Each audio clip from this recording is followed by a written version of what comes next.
Hello केम छो बधा मजामां बधाने मारा जय श्री कृष्ण।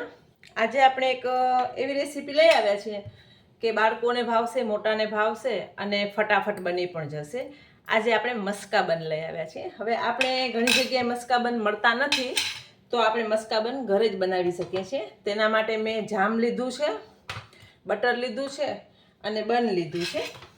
તો પહેલાં આપણે જે આ બન છે એને વચ્ચેથી કટ કરી લઈએ। બધી જગ્યાએ મસ્કાબન મળતું નથી અને ઘણી જગ્યાએ તો ખાલી બટર જ લગાવે છે, પણ આપણે થોડુંક એને વધારે ટેસ્ટી કરવા માટે જામ લગાવશું। અમૂલ બટર લીધું છે મેં। બટરનું પ્રમાણ થોડુંક વધારે લેવાનું છે।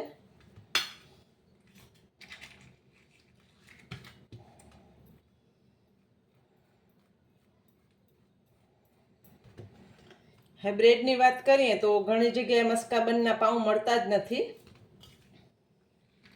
તો તમારે ત્યાં બર્ગરના પાઉં મળતા હોય એની ઉપર પણ તમે કરી શકો છો, પણ એ થોડાક સોલ્ટેડ હોય છે અને મસ્કાબનના પાઉં હોય છે એ થોડાક સ્વીટ હોય છે। તો આવી રીતે આપણે બટર લગાવી દીધું છે અને જામમાં તમને જે ગમતું હોય એ મિક્સ ફ્રૂટ જામ મેં લીધું છે અત્યારે। તમારે જે ગમતું હોય એ તમે લઈ શકો છો। હવે આવી રીતે આપણે બન ઉપર જામ પાથરી દઈશું।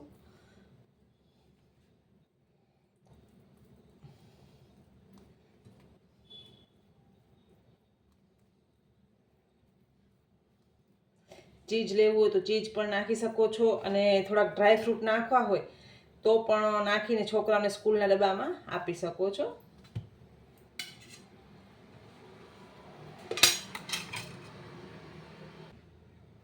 તો આવી રીતે બંને પાઉંમાં લગાવી અને એને પેક કરી નાખવાનું અને વચ્ચેથી કટ પણ કરી શકો છો અને એમ જ પણ સર્વ કરી શકો છો। તો એકદમ ઇઝી છે, ટેસ્ટી છે અને છોકરાઓને ભાવે છે અને બધાને ભાવે છે।